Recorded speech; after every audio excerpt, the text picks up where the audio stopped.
Mas ontem, eu lutando a semana inteira com isso, ontem o Senhor me deu uma mensagem, já era tardinha. E a mensagem que Ele me deu, na verdade, eu tinha que ler um livro rápido, que foi esse daqui, né? Ego Transformado. É um livro pequeno, apesar dos conceitos muito profundos, e aí você tem que parar, meditar sobre cada conceito, e eu leio sublinhando, né, para reter melhor. Então, não é fácil ler um livro, né, comigo, porque eu faço a primeira leitura, depois faço a segunda, e é a segunda vez que eu leio esse livro. E aí, esse livro do Timothy Keller, que hoje é uma pessoa que tem grande influência no meio cristão, ele já foi até comparado ao C.S. Lewis, né? Pela perspicácia de perceber a atmosfera, né? O clima que a sociedade está tomando e conseguir sintetizar tudo isso e colocar num livro. Então, o Timothy Keller esteve no Brasil há pouco tempo e é uma pessoa assim que consegue trazer para a gente, às vezes, conceitos tão profundos de maneira fácil, tranquila, e captar aquilo que muitas vezes a gente já sabe. Sabe aquela coisa que tu leu? Pô, eu sempre achei isso, mas não sabia colocar em ordem. Ele é o tipo de escritor assim, Timothy Keller, né? Careca também, né? Glória a Deus. Então, gente, a mensagem de hoje é fundamentada, baseada nesse livro aqui, Ego Transformado, tá? Do Timothy Keller. Vamos orar? Senhor, nós queremos te entregar tudo que for falado aqui nas tuas mãos. Me ajuda, porque, Deus amado, a minha capacidade não adianta de nada se teu Espírito não usar essas palavras. Peço em nome de Jesus que tu tenha proeminência. Sabes que muitas vezes eu me retenho até de pregar mensagens assim, porque precisa de uma atenção, precisa que nós venhamos a estar com a mente cativa, Deus amado, à obediência da tua palavra, no sentido de ouvi-la, de retê-la. E para isso tudo a gente precisa da ajuda do Espírito Santo, que sabemos que está aqui. Fala conosco nessa manhã, em nome de Jesus. Amém, Senhor. Amém. Vamos abrir, por favor, primeira carta aos Coríntios, capítulo 3. Primeira carta aos Coríntios, capítulo 3.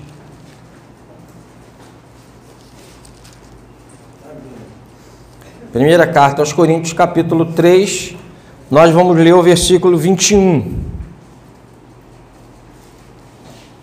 Diz assim: portanto, ninguém se glorie nos homens, porque tudo é de vocês, seja Paulo, seja Apolo, seja Cefas, seja o mundo, seja a vida, seja a morte, seja as coisas do presente, sejam as futuras, tudo é de vocês, e vocês são de Cristo, e Cristo é de Deus. Agora, o versículo, capítulo 4,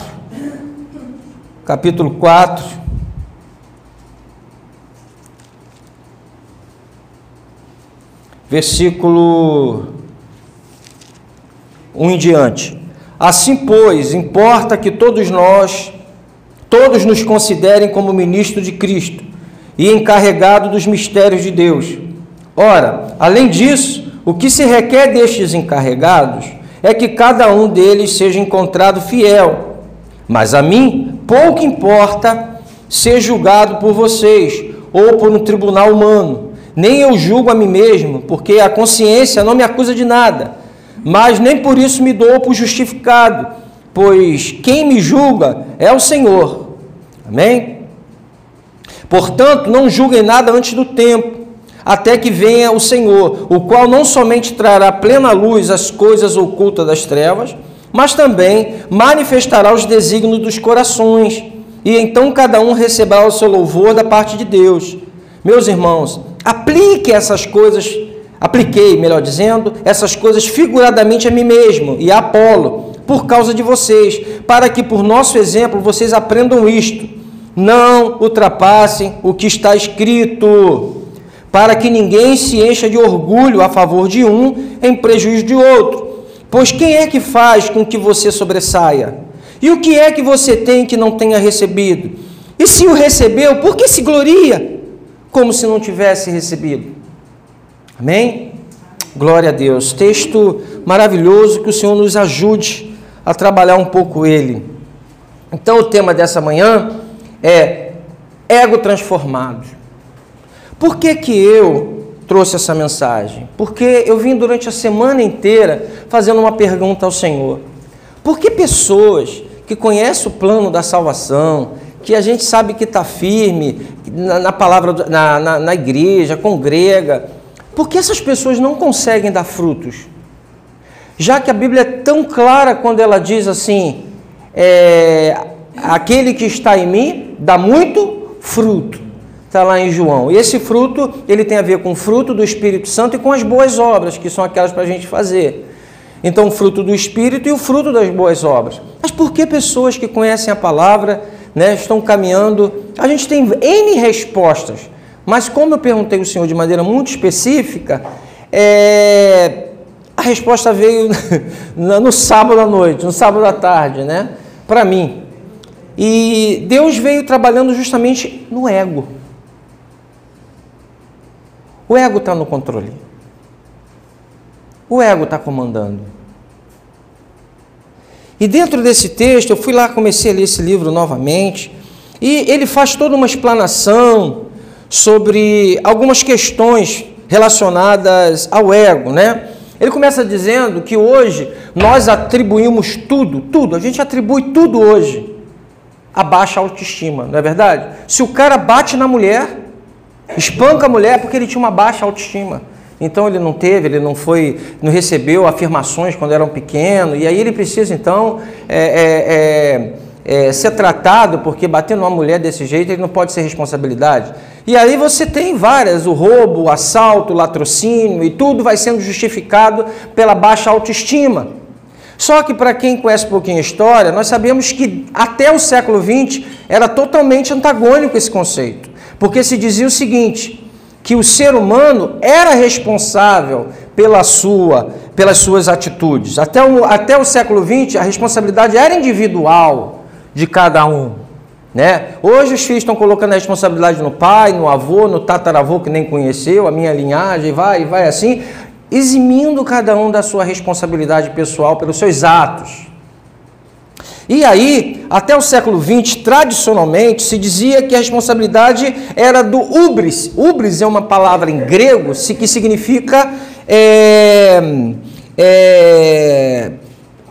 soberba, né? É uma palavra que se fala para a própria autoestima elevada. Era uma palavra que era usada, hubris no grego. A base da educação hoje, né, contemporânea, é justamente, e também o tratamento dos encarcerados, o ponto de partida é o aconselhamento exatamente falando sobre a baixa autoestima. O tempo todo vai tratar dos encarcerados, eles são os coitadinhos que não tiveram afirmação quando era pequeno, vai se tratar de todos os erros da sociedade, se justificando assim. Resumindo, o que é responsabilidade individual passou a ser responsabilidade coletiva. O que era uma responsabilidade individual passou a ser uma responsabilidade social. Ou seja, você tem culpa do cara que mata. Se tira a responsabilidade pessoal da pessoa e se joga na sociedade. E se joga na família. E se joga sempre no outro. Isso aí é meio Adão e Eva, né? A mulher que tu me deste. Não, Satanás, eu sempre jogando, projetando o meu bode, criando o meu bode expiatório.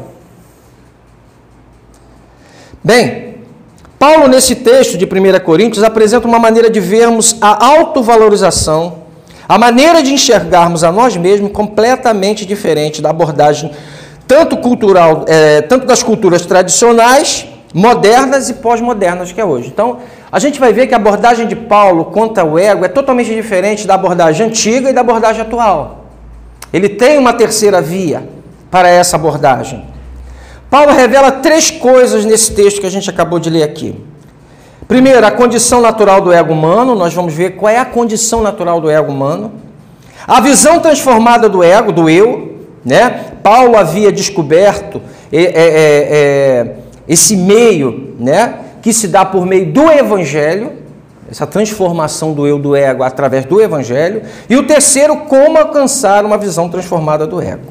Então, o primeiro é o quê? A condição natural do ego humano. A condição natural do ego humano. Paulo não utiliza a palavra hubris, que é soberba no grego, né? que é o termo mais comum para orgulho. Mas ele usa a palavra fisió, uma palavra em comum, 5 vezes encontrada em 1 Coríntios e uma vez só encontrada em Colossenses 2. Fisió literalmente significa superinflado, inchado, distendido, além do tamanho normal. Paulo afirma que essa é a condição natural do ego humano. Então, fisió dá a entender que o ego humano, nosso ego, ele é inchado naturalmente. É como se fosse uma bexiga. Não tem nada no centro, mas ele está cheio. Né? Nós queremos sempre que seja feita a nossa vontade, do nosso jeito. Queremos sempre, odiamos ser criticados, odiamos que as coisas deem errada, não sabemos lidar com opiniões contrárias. É o ego dominando. O ego sendo centro. Né? A gente muitas vezes olha para uma situação dessa e imagina o ego como uma bolha de sabão, né? Ele também é frágil. O ego da gente é frágil. O ego humano é o quê? Vazio, dolorido, atarefado e frágil. VDAF, vazio, dolorido, atarefado e frágil. Primeiro, ele é vazio. A imagem revela que há um vazio no centro do ego humano. O ego superinflado não tem nada no centro, ele é oco. Um grande filósofo cristão, ele é cristão, chamado Søren Kierkegaard, afirma que é normal o coração humano criar identidade em torno de algo que não seja Deus. Então, nós buscamos a nossa identidade, nosso senso de valor pessoal sempre nas coisas. Você consegue entender isso? Vou exemplificar para você. Muitas vezes a gente coloca o nosso senso de valor no trabalho. É o meu trabalho, é meu trabalho, é meu trabalho, é meu trabalho, é meu trabalho, é meu trabalho. Outras vezes a gente coloca o nosso senso de valor nos nossos relacionamentos. Eu amo, é meu, eu quero, ninguém vai tirar. É aquela sede no marido, uma sede na mulher, porque o seu senso de valor, a sua identidade não está em outro local a não ser na sua relação. Outros colocam esse senso nos filhos. Se os filhos saírem de perto, vida ao céu. Não criam filhos, entendendo que não são deles. Esses filhos são para dar continuidade à sociedade, como a família, sair. Muitas vezes hoje eles viajam, vão para outros lugares. Aí temos hoje a síndrome do ninho vazio, porque ninguém se prepara para esse momento. Achamos que nossos filhos têm que envelhecer do nosso lado. E não temos um segundo plano. Aí nós chacoalhamos. Porque quem está no centro? Os filhos. Os filhos dão meu senso de identidade. Os filhos me dão o senso de valor pessoal e próprio. E Søren continua falando sobre o que é o orgulho espiritual. É a ilusão de que temos a competência, sem Deus, para conduzir a vida, desenvolver o nosso próprio senso de valor pessoal e descobrir um propósito grande o bastante para dar sentido à vida. Então, o orgulho espiritual é isso. É eu dizer para Deus, deixa comigo que eu vou descobrir a minha maneira de ser feliz. Deixa comigo que eu vou colocar meu senso de identidade e de valor próprio, a minha realização nas coisas. Só quem não tem ideia do que essa vida é tão rápida e passageira para construir sua identidade em cima de coisas, em cima de filhos. Amamos os nossos filhos, amamos nossas esposas, mas nossa identidade não está neles, não pode estar neles. Não pode. Tem gente que abala as estruturas. Porque o seu valor pessoal, o seu centro não está em quem deveria estar, está simplesmente em alguém ou em alguma coisa. Kierkegaard continua, o ego humano natural é fundamentado em algo além de Deus. E já vimos que se tentarmos colocar qualquer coisa no lugar originalmente reservado para Deus, vai sobrar muito espaço, tudo ficará chacoalhado lá dentro. O ego humano é vazio. Deu para você entender? Já dizia lá atrás o próprio Agostinho que nós fomos criados para Deus e nosso coração só descansa quando descansa em Deus. Blaise Pascal disse a mesma coisa, né? O ser humano tem um vazio dentro de si do tamanho de Deus, que só Ele pode preencher. Teu filho não vai preencher, teu marido não vai preencher, ninguém preenche isso.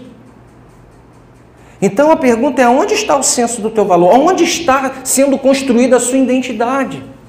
Porque se um dia teu marido te abandonar, não é normal, não é difícil. Você vê gente que, por exemplo, o marido sai de casa e abandona Jesus.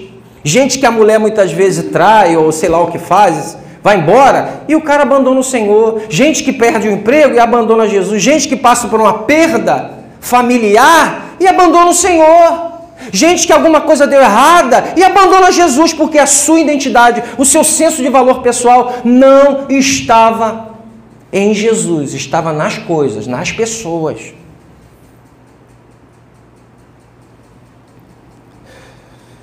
Segundo ponto, nós vimos que o ego, nós vimos que o ego humano é vazio. Nós vamos ver agora que o ego humano é dolorido.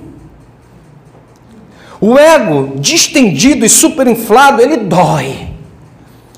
Os membros do nosso corpo só recebem nossa atenção caso apresente algum problema. Por exemplo, eu sempre gostei de correr, corro desde 14 anos, 15 anos, no quartel, graças a Deus, nunca fiquei, pro detido ou pro pernoite, porque fiquei em corrida, sempre fiz aquelas corridas, nós saímos ali da Tijuca, nós íamos para a Quinta da Boa Vista, rodávamos 2 voltas dentro da Quinta da Boa Vista, de boot, de pau de fogo, Paulão? Depois subíamos a usina toda, 80 soldados, quando descia, somente 10, Paulão? 10 liberados para passar o final de semana em casa, e todo mundo lá de pernoite, porque não conseguia correr.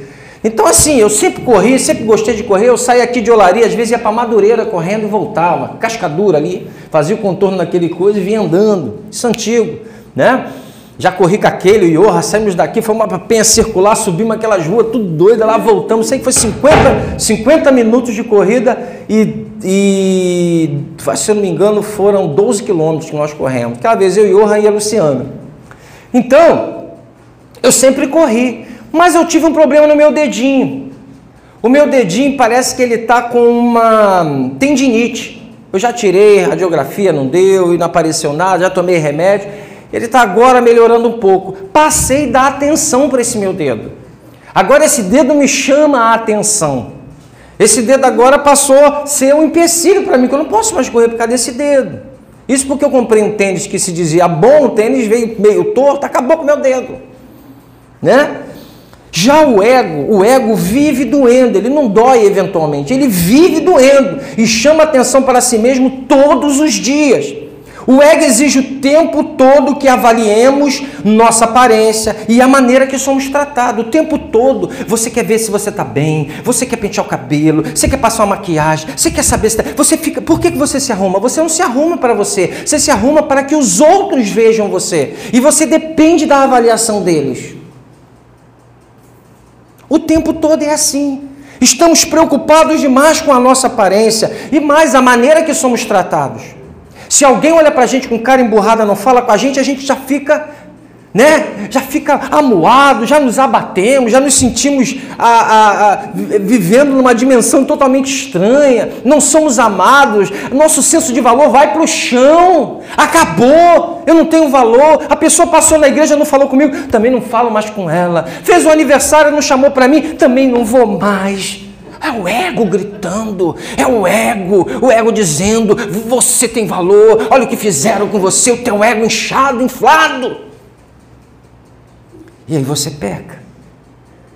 E aí você não dá fruto do Espírito, porque o teu ego está dominando.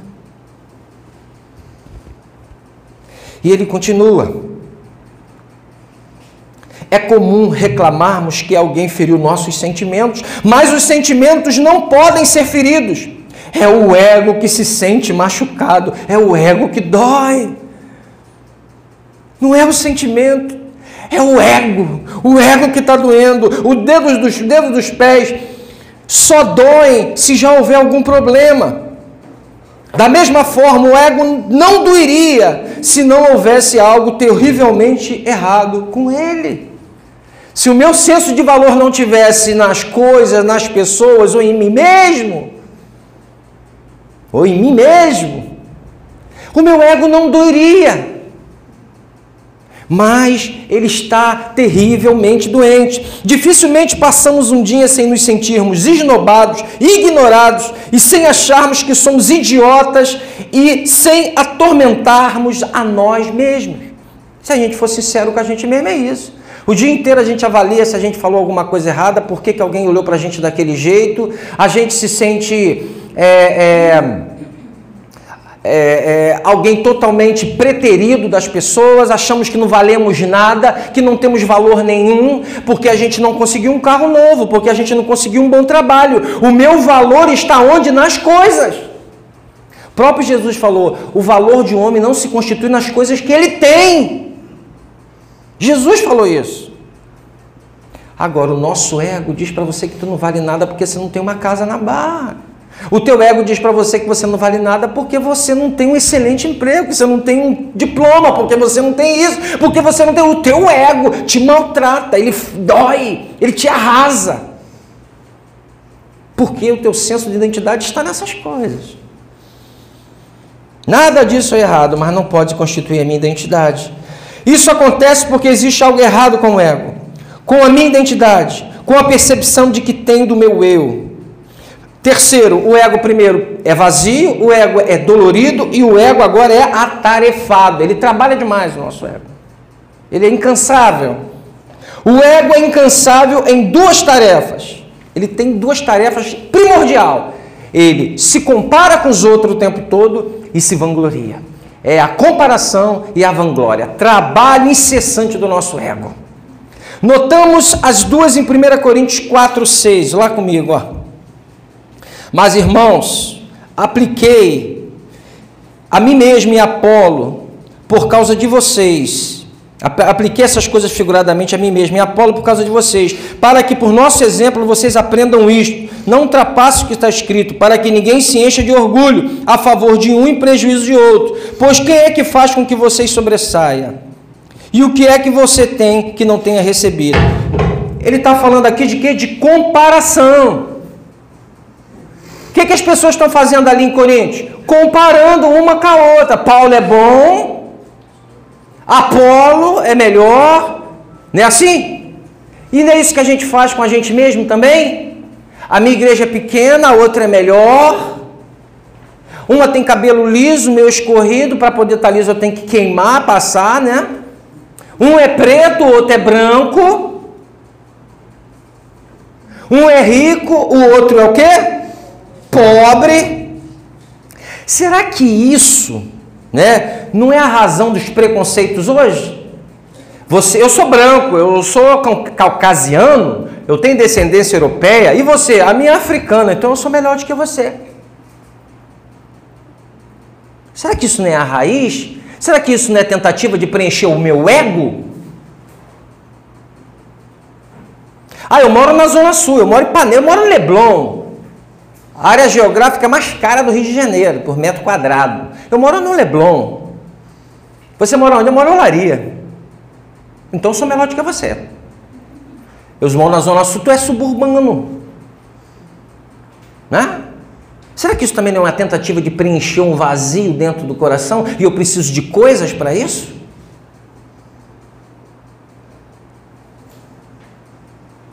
Será que a aquisição financeira também não é isso? Como nós já vimos lá naquela revista Galileu, eu sempre falo que a área do cérebro que vicia a pessoa numa cocaína é a mesma área que vicia a pessoa em ganhar dinheiro. Parece que ela nunca se encontra satisfeita.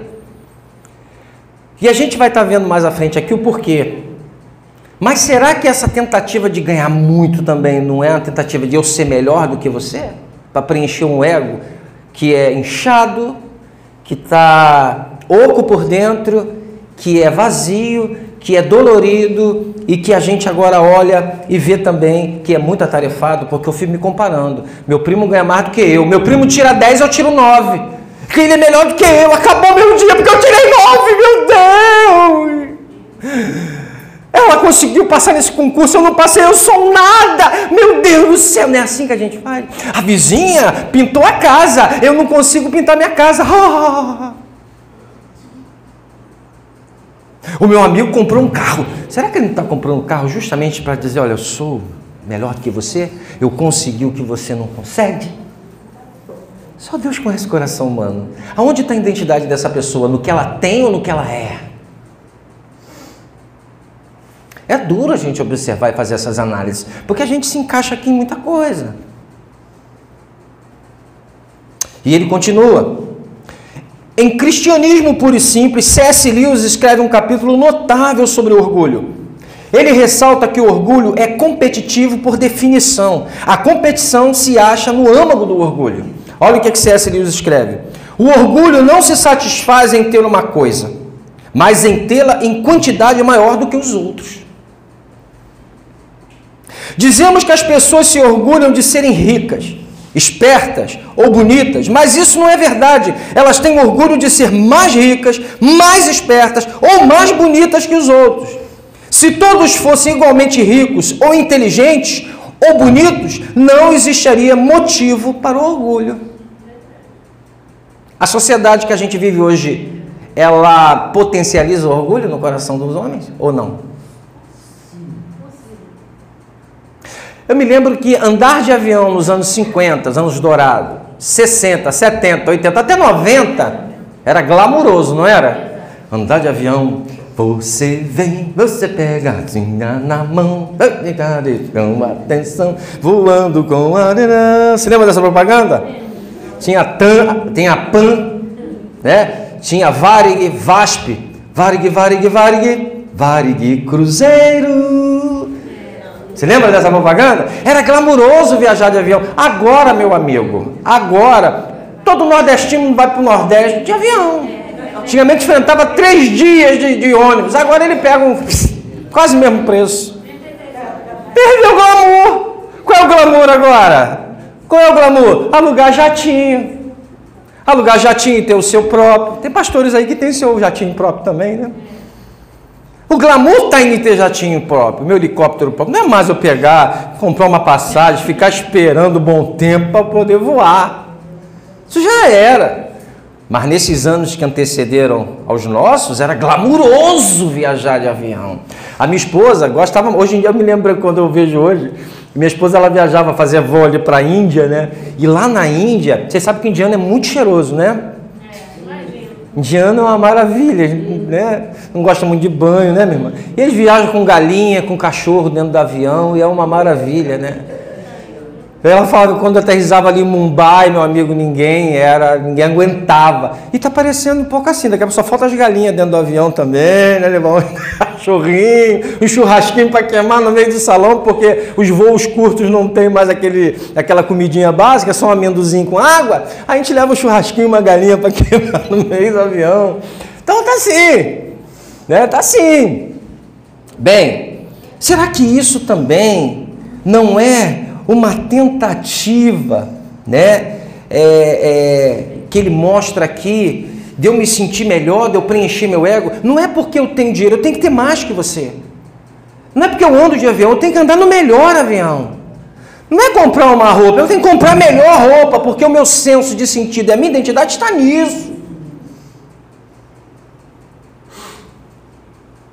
Esse é teu ego te dominando, esse é o ego que está no centro da tua vida, que se compara com um amigo que tem mais, que conseguiu isso, você se sente o ó do borogodó, porque o outro tem mais e você não tem, porque o outro conseguiu, e você fica num afã de conseguir agora o que você não conseguiu, e tu faz de tudo, negocia valores para ter.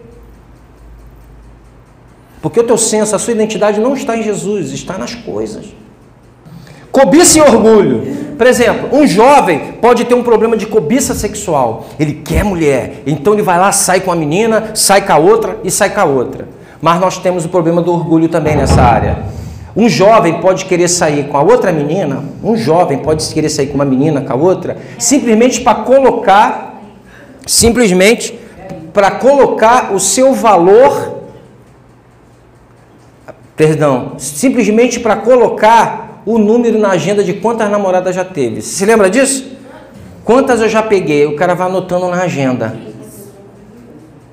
Isso é cobiça ou orgulho? Orgulho, soberba. O cara quer ficar com a pessoa para contagem numérica de quantas ele pegou, para dizer para os amigos, viu, eu peguei, você não pegou. Olha o ego dominando. Olha o teu ego dominando. Uma vez que estamos desesperados para compensar o vazio e a impotência do ego, esse ego vive ocupadíssimo. Ele não para de trabalhar buscando coisas compensatórias para preencher esse vazio. Em quarto lugar, o ego é frágil. O ego é frágil. Como uma bexiga inflada corre o risco de estourar, assim também o nosso ego pode estourar. E aí a questão do complexo de inferioridade e complexo de superioridade não tem muito a ver, sabe por quê?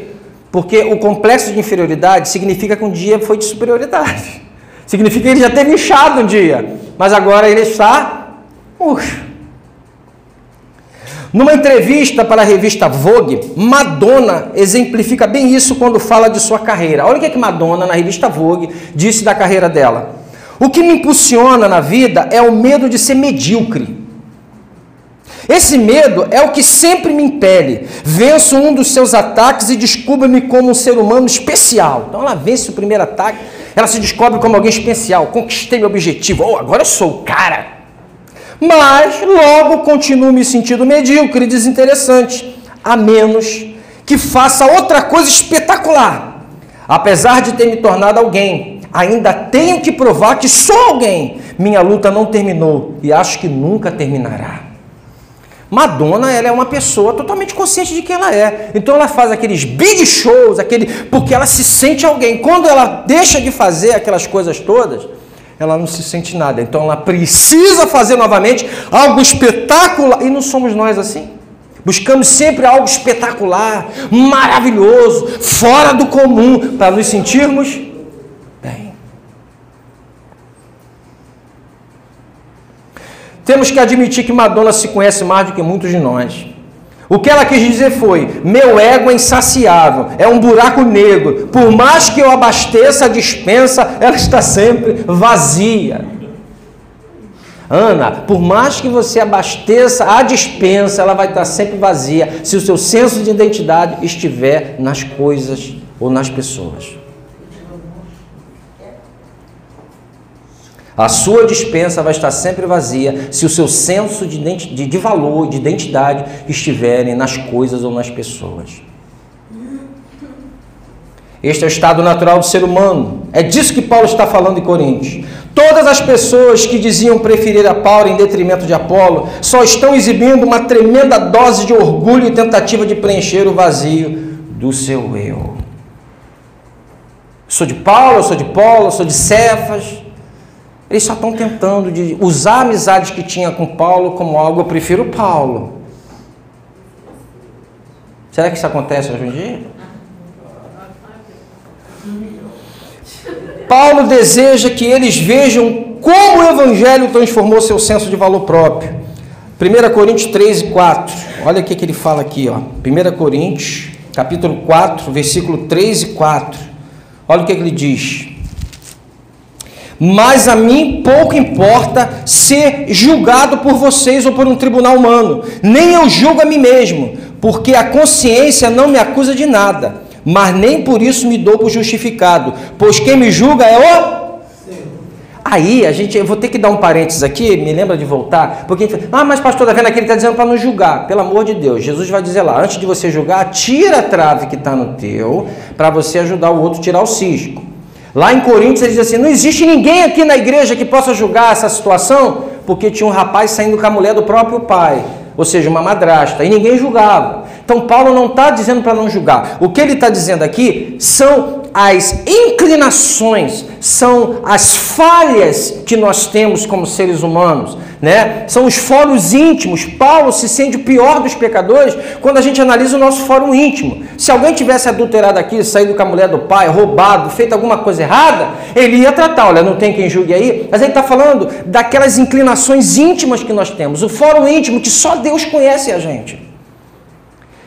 Né? E as eventuais falhas, porque nós pecamos, não vivemos no pecado. A diferença de você pecar e errar e de você viver na iniquidade, de você viver praticando pecado. Paulo está falando desses erros eventuais, ele está falando das inclinações naturais. A ira, o ódio, o rancor, a cobiça, o desejo, que ainda está dentro de nós, a gente luta com ele todos os dias, amém?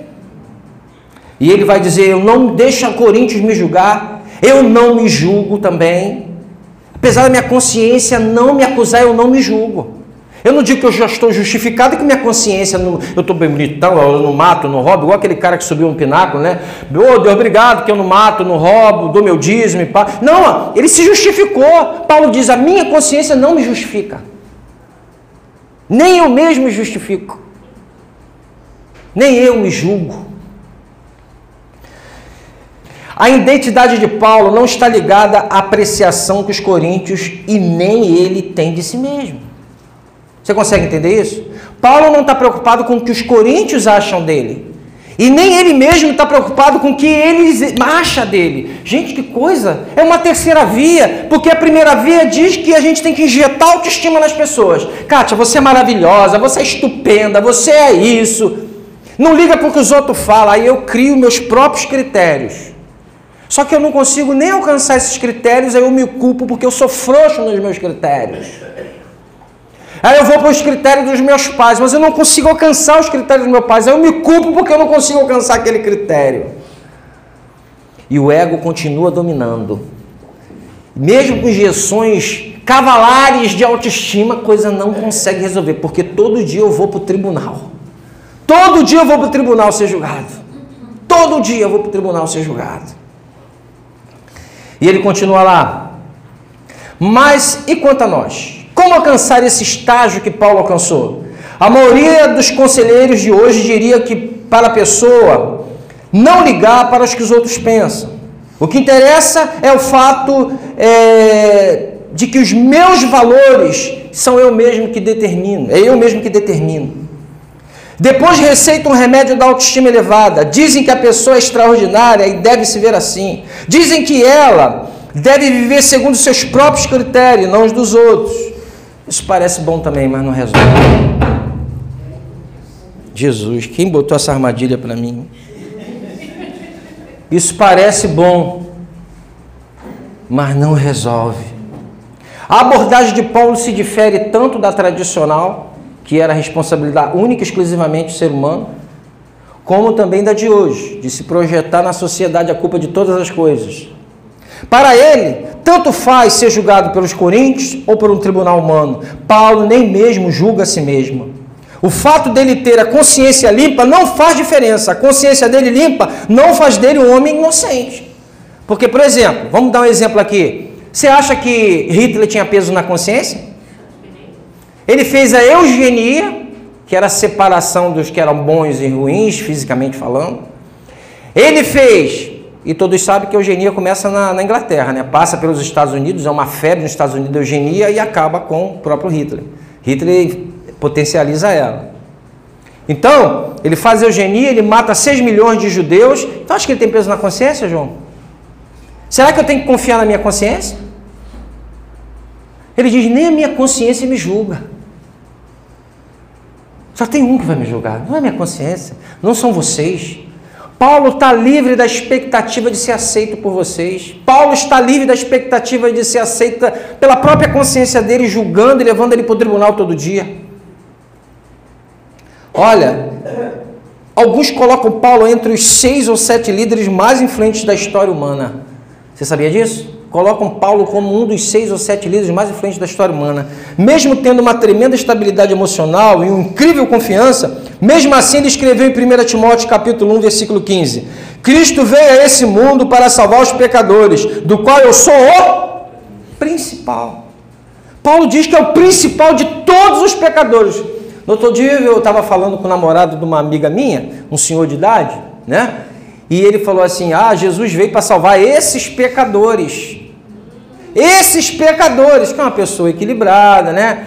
Mora bem, tem o dinheirinho dele, né? Já está lá com quase seus 80 anos. Ele disse, Jesus veio salvar esses pecadores. Aí eu me lembrei de Paulo. Paulo disse, Paulo, um homem, um dos 6 líderes mais influentes do mundo, diz, eu sou o principal dos pecadores. É não se conhecer mesmo, é estar numa cegueira espiritual muito grande. Olha o que ele diz. Eu fico estarrecido, cara. Nós não estamos acostumados a pessoas tão confiantes que afirmam ser as piores pessoas do mundo. Ah, legal, eu sou podre, eu sou cheio de pecado. Se você ligasse uma câmera aqui e projetasse, acho que nem meu marido ficava do lado de mim, que ele não sabe o que eu penso. Mas Deus vai julgar os nossos pensamentos. Você acha que está no mato, no roubo, Deus vai entrar aí e vai fazer análise das suas intenções. Deus sabe o que você pensa. Muito legal isso, né? Paulo, ele, apesar de perceber que ele é pecador e o pior de todos, segundo ele não perdeu a confiança, ele não perdeu o senso de valor próprio, a identidade dele não foi embotada. Por quê, gente? A gente vai descobrir isso. Não estamos acostumados com pessoas assim tão conscientes das falhas morais e mesmo assim confiantemente incríveis. São confiantemente incríveis. Ao enxergar seu pecado, Paulo não permite que ele se funde à sua identidade. Deu para entender? Paulo, ele sabe que o corpo dele tem inclinações para o mal, só ele sabe os pensamentos, os desejos que passam, mas o senso da identidade dele, do valor próprio, também não está nos pecados. Tem pessoas que cometem o pecado, acabou, não faz mais nada, se arrasou, foge do que Deus fez. Paulo diz o seguinte: uma coisa faço, deixando as coisas que para trás ficam, avanço para que estão na minha frente, porque a minha identidade não está nas minhas falhas. Não está nos meus erros. Meu senso de valor próprio não está nos meus pecados. Eu luto contra ele, eu esmurro o corpo para não ser reprovado, mas ele não vai ditar os meus valores e a minha identidade. Ele cria, ele trabalha com os seus pecados como um outro, como ente diferente. Por isso que ele vai dizer em Romanos, né, o querer fazer o bem está em mim, porém não consigo efetuar. E depois ele exclama, graças ao Senhor Jesus. Porque o senso de valor de Paulo não está nessas inclinações, está em Jesus. E a gente vai ver o porquê. Paulo ainda via sua natureza caída, se debater, tentando levantar novamente, mas não perde a sua confiança. Quando nos vemos como ele, nos julgamos e perdemos nossa confiança, estabelecemos nossos padrões e depois nos condenamos. Dessa forma, o ego nunca fica satisfeito, porque a gente coloca os padrões, a gente coloca as metas, não atingimos, o ego começa a doer de novo. Não conseguimos atingir aquilo que nós olhamos muitas vezes, Jonathan Edwards que atingiu, ou o próprio Charles Spurgeon, tantos homens, e a gente então se condena porque não somos nós, nos condenamos porque não somos iguais a eles. E aí continua falando aqui. Essa é a humildade do Evangelho que Paulo descobriu. O cristianismo puro e simples, C.S. Lewis faz uma observação brilhante sobre a humildade, segundo o Evangelho. A humildade segundo o Evangelho.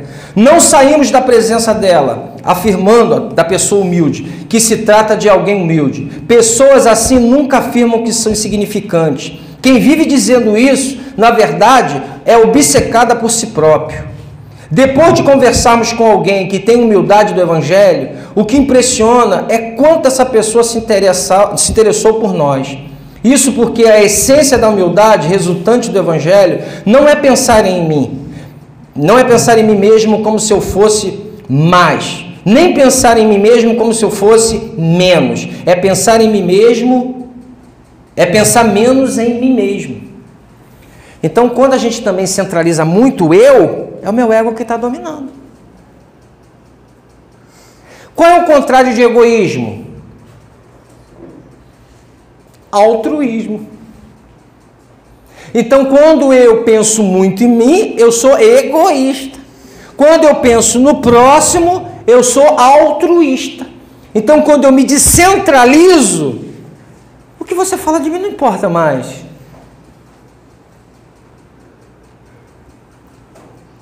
Meu senso de valor e minha identidade não está mais nas minhas falhas, simplesmente. Meu senso de valor próprio não está nos meus filhos. Eu amo meus filhos. Mas se eles partirem, se desviarem do Evangelho, eu vou sentir muito, mas meu senso com Deus não está nisso. Eu não vou abandonar nada, eu não vou chutar o balde, eu não vou acabar minha vida por causa disso. porque a minha relação com Deus é ímpar, minha identidade quem constrói é Ele. Eu não posso condicionar minha relação às minhas circunstâncias, senão a minha identidade está nela, meu valor está nela. Por isso que muita gente sai da igreja, vai para a campanha, a coisa não acontece, Deus não fez comigo. Recebe uma revelação, Deus não cumpre, Deus não falou nada e não fez nada. Porque o seu centro de pertencimento, sua identidade, seus valores estão fincados no que Deus faz e não em quem Deus é. Vocês estão conseguindo entender? Estão me fazendo entendido? Porque vocês são capacitadíssimos para me entender. Eu que sou não sou tão capacitado para me fazer entender. Que às vezes eu embolo meio de canto.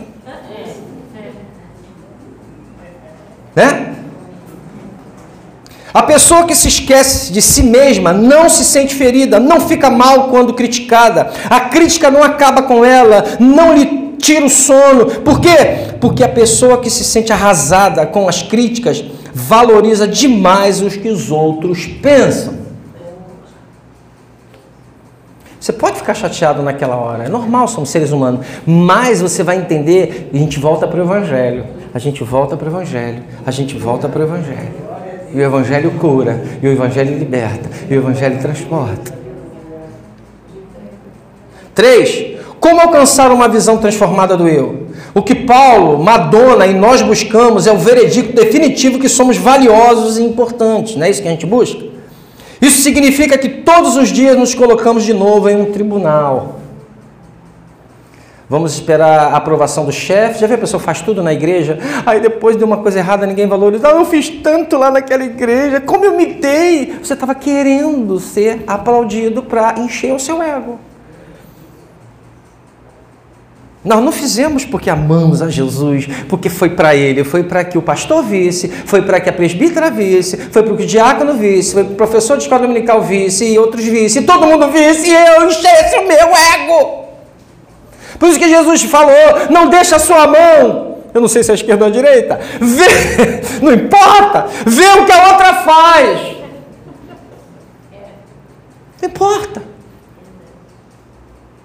Não deixa ver, mas tem pessoas que se não acontecer isso, não recebeu o aplauso, não vier aqui em cima falar, acabou, não faço mais nada naquela igreja, não sou valorizado. Aí as ciências atuais querem me ensinar a pastorear a igreja, dizendo você tem que injetar elogio. Eu vou criar um monstrinho, eu não quero criar monstrinho, eu quero criar homens e mulheres de Deus, que aprenderam a não deixar a mão, sei lá qual delas, não vê a outra que ela fez. É isso. Aí pastor Miguel é ruim, não me valoriza. Vamos lá. Paulo afirma não se preocupar com que os coríntios, nem qualquer tribunal humano pense dele.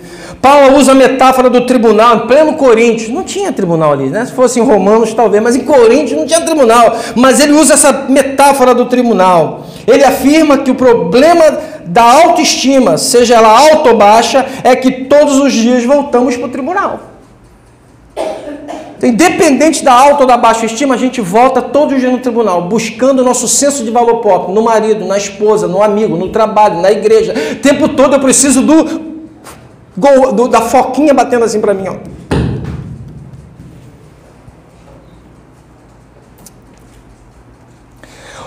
Um dia somos condenados por nós mesmos, outros nós somos absolvidos. Um dia nós recebemos 9 elogios e uma crítica, acaba o nosso dia por causa daquela única crítica. Falaram 9, mas a única crítica que foi falada acabou com o nosso dia. Será que a maioria das pessoas que querem se suicidar, elas querem se suicidar muito mais o seu problema do que a si mesmo?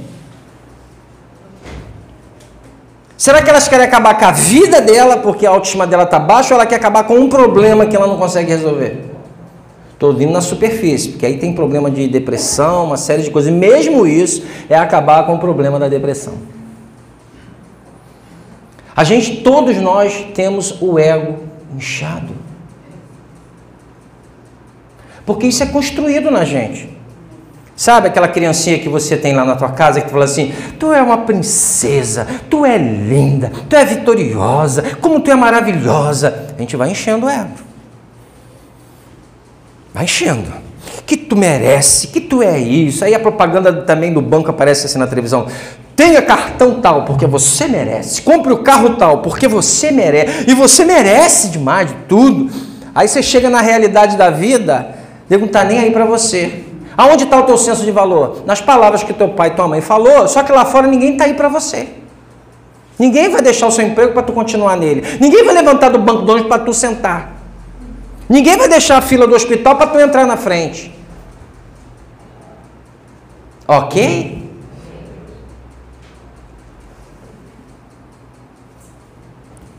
Onde essa criança está construindo a sua identidade? No eu sou, no eu posso, no eu pá, no eu tá. Ela não está construindo a sua identidade pelo seu valor em Jesus. E ela se liberta dessa ditadura da autoestima. Ser alimentada pelas palavras, pela aceitação, pelo julgamento dos outros. Paulo, no entanto, conta que descobriu o segredo. Seu julgamento já foi encerrado. Seu veredito já foi dado. Ele diz que não foi seu desempenho que influenciou o veredito do julgamento, mas foi no que ele creu. No cristianismo, no momento que nós cremos em Deus, Deus afirma: este é meu filho amado, de quem me agrado. Por que ele fala isso para a gente também, quando ele falou em Jesus no batismo? Isso é para a gente também. Por quê? Vejamos Romanos 8:1, que diz o seguinte: portanto agora já não há nenhuma condenação para os que estão em... Então, quando eu creio que Jesus morreu por mim na cruz do Calvário, de que Ele colocou em mim a sua justiça e pegou a minha injustiça e sofreu por ela na cruz, Ele é o meu substituto, e aí abre a porta para eu ser aceito por Deus, sem nenhuma condenação. A Bíblia chega a chamar de adoção, nós somos adotados por Deus, e que não existe mais nenhuma condenação para mim. Por que eu me condeno? Por que eu permito que tribunal humano me julgue? Por quê? Se eu já sou absolvido, o veredito já foi dado. Tu é o quê? Meu filho desgraçado em quem eu não me comprazo.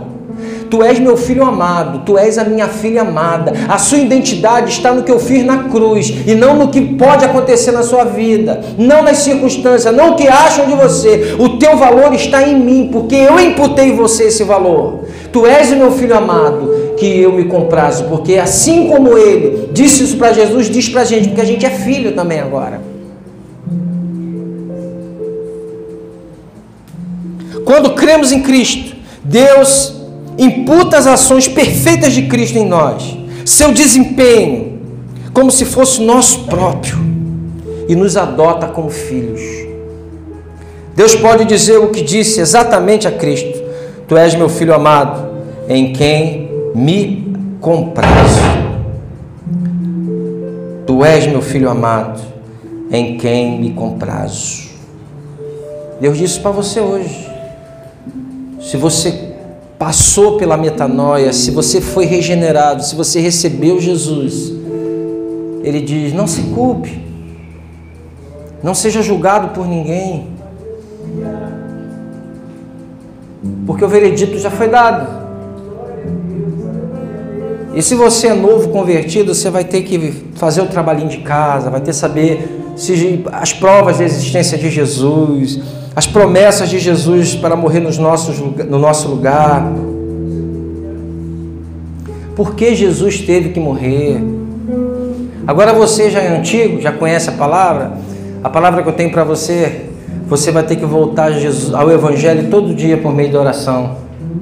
Você que vai ter que voltar ao Evangelho todo dia quando congrega aqui. Você vai ter que voltar ao Evangelho todo dia, reviver o Evangelho todo dia quando você toma a ceia. Todo dia a gente tem que ir lá e dizer assim: ninguém me julga, nem eu mesmo, nem minha própria consciência. Eu sou livre. Não preciso que injete autoestima em mim. Não preciso que me abatam, me bote por matadouro, porque Jesus me perdoou de todos os meus pecados. Essa é a vida do Evangelho. Sei que sou pecador, sei que tenho as minhas inclinações terríveis, mas aquele que me justifica é Cristo. A minha identidade não está no que você... Eu gostaria muito que você gostasse de mim. Mas se você não gosta, eu sinto muito te dizer, não vai mudar nada. Porque o meu senso de valor e minha identidade está em Jesus. Ele disse, está consumado. Está consumado. Eu não preciso ter mais para ser aceito por você ou me sentir bem. Eu não preciso viajar no jatinho para dizer para todo mundo que eu tenho mais. Eu não só viajo de avião, eu ando de jato. Se der para andar, eu vou andar, mas isso é independente de eu estar fazendo isso para me inflar, para preencher um vazio na minha alma, porque Jesus já preencheu. Madonna vai ter que fazer muitos shows espetaculares para preencher o vazio que você já preencheu em Cristo Jesus. Ela, com todo o dinheiro, toda a fama, não tem o que você já tem. Não tem preço.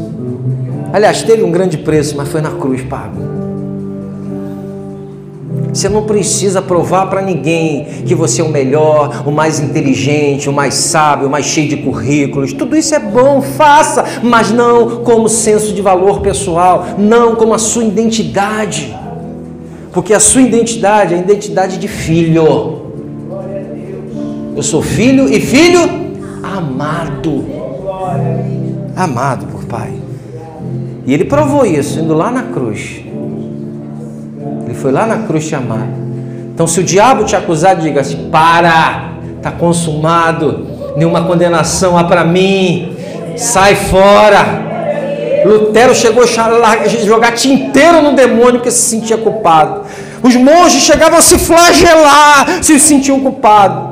Lutero confessava os pecados e quando ia embora voltava para confessar mais pecado lá para o arcebispo. Porque ele se sentia culpado até o dia que ele encontrou a verdade de Romanos 1,17. A justiça de Deus se revela contra toda impiedade do homem. É Jesus a justiça de Deus. A justiça de Deus é Jesus, é o próprio Deus propiciando a sua oferta para aplacar a ira sobre nossa vida e nos tornar filhos e filhos amados. Diga assim: diabo, não há mais condenação para mim. Diga assim: meu eu, não há condenação mais para mim. Diga assim: ô irmão, não há condenação mais para mim. Diga assim: o tribunal humano, os seus padrões sociais, com seus padrões, não há mais acusação para mim. Posso até sofrer as consequências dos meus erros, mas está consumado. Está consumado.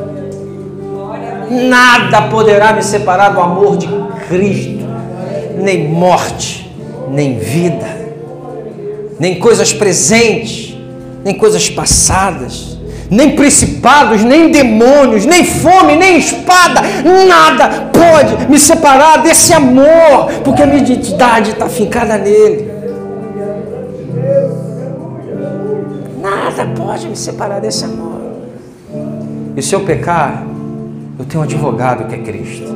E se eu pecar, vai ser com muita dor que eu vou me ajoelhar para pedir perdão, mas eu não vou deixar esse pecado acabar com a identidade que eu tenho de filhos adotivos de Deus. Porque eu sei que o sangue de Cristo me purifica de alguns pecados, de todos os pecados. Todos os pecados. Todos os pecados. Isso não é carteirinha para pecar, não. Porque quem encontrou essa identidade em Cristo não tem mais prazer no pecado. Mas é a certeza de que o meu valor não está na casa bonita que eu tenho. O meu valor não está no carro maravilhoso que eu tenho. O meu valor não está nos filhos maravilhosos que eu tenho. E a minha esposa, por mais que eu a ame, o meu senso de valor e minha identidade não está nela. Está em Jesus. Não coloque as suas fichas na tua esposa. Não coloque suas fichas no teu esposo, porque eles podem te decepcionar. Mas coloquem em Jesus. Ele é a sua identidade. Ele é o teu senso de valor pessoal. Amém? Vamos orar.